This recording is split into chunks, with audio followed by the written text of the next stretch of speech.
Okay, so let's talk about the Revell X-Wing. There are other videos on YouTube discussing this model kit, so I'm not going to go into that. The purpose of this video is for me to basically rant about how Revell cut a whole lot of corners. Instead of making a really good model kit, they basically made a toy. It's probably why Revell got sold off.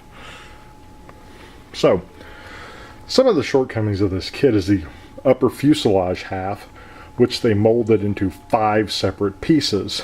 A piece here, a piece here, a piece here, this whole section here, and then of course the canopy, which makes up piece number 5. Now, the problem is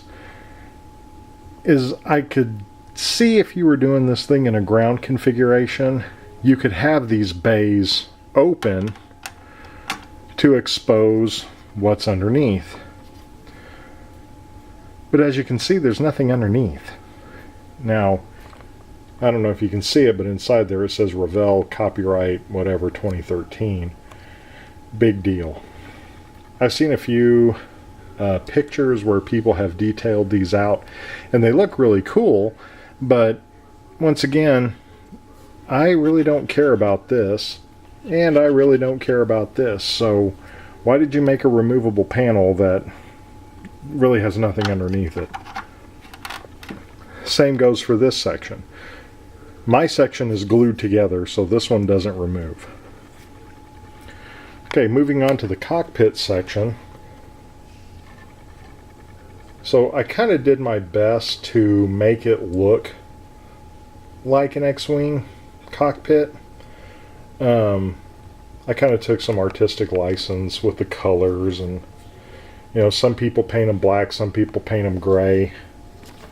I chose to paint mine gray just because it looks better to me. One of the other things I did, and I don't know if you can see it in there, but I'm going to kind of get closer. In that aft section of the cockpit, I added some additional hoses in there to just make it more represent the ILM miniature. Overall, I don't think it turned out half bad. The only other option is you can order a replacement cockpit, and it's about $80, and it looks really good. It requires you to do some modifications to the model. If you're a scale model builder and you've done any aftermarket parts, this is something you'd probably be used to doing.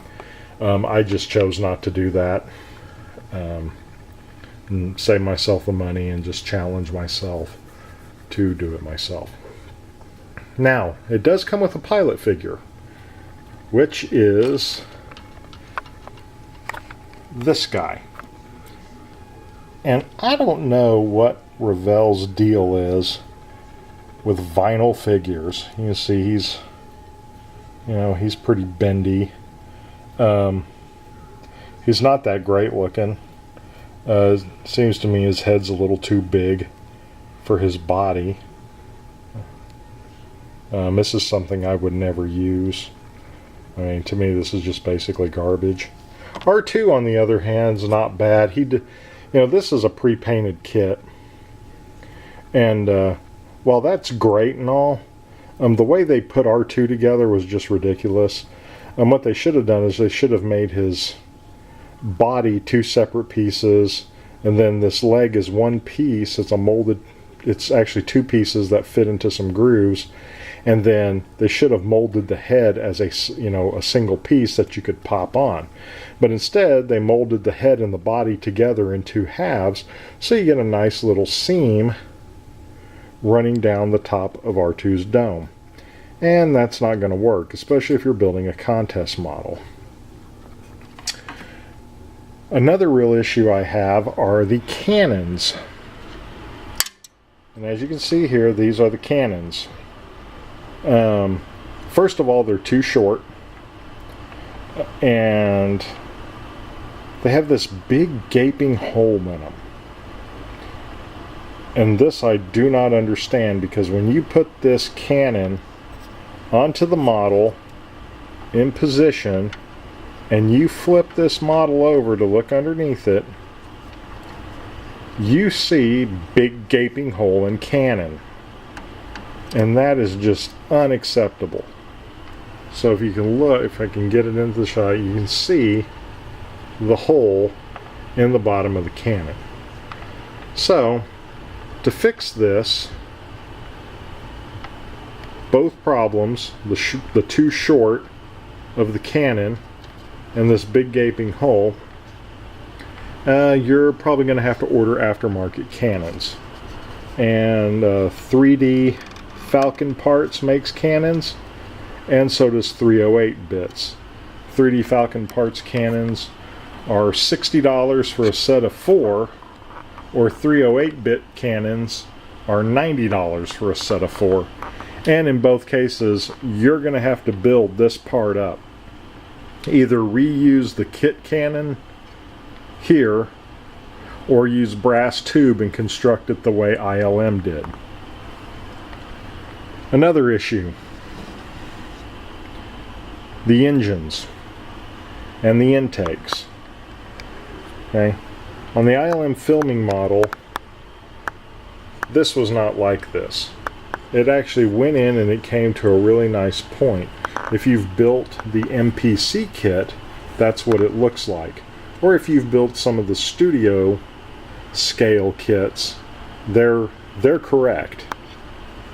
But this is going to require some modification to get it to look right. And I don't know if you can see, but this is a pretty big piece. The plastic on this model is incredibly thick. Incredibly thick. So it's going to take some work to correct that. The engine intakes. As you can see here, there's no engine intakes in mine yet. But looking at the sprue, the engine intakes are missing a lot of detail. If I can get it out here without jumbling everything up. The engine intakes are supposed to have vanes on them, much like the intake of a jumbo jet engine, let's say. Well, the vanes on this model are completely non-existent. They're just a flat disc with no detail whatsoever. Additionally, as you can see here,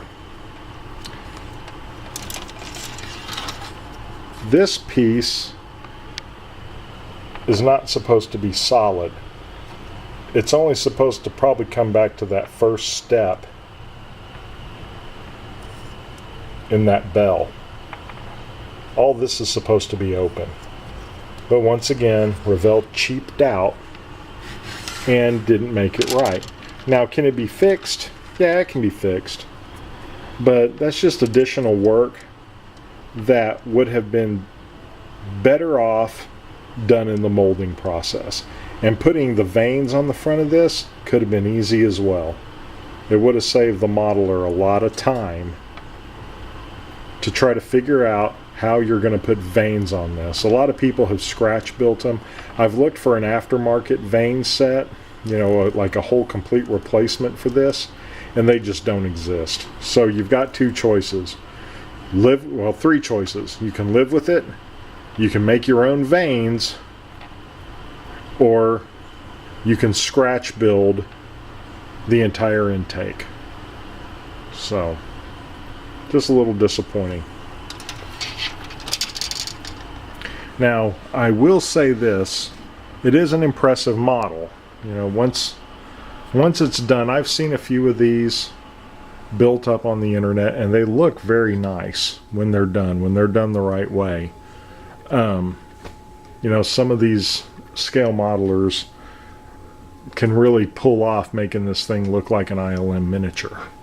And that's what I'm going for. And I'm going to stick with the Red 5 paint scheme just because that's the most popular and that's the one you can get a lot of reference out of. But like I said, Revell really dropped the ball on this one. I plan on doing additional videos as I progress on this model kit.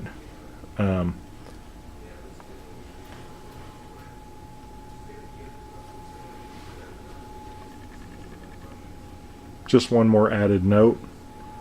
The base that you see here is something I fabricated because I wanted it to be supported like an ILM miniature, where they supported it on the back section of the model through the back plate.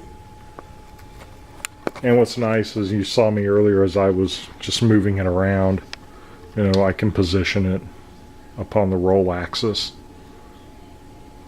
you know, and put it into any position that I want.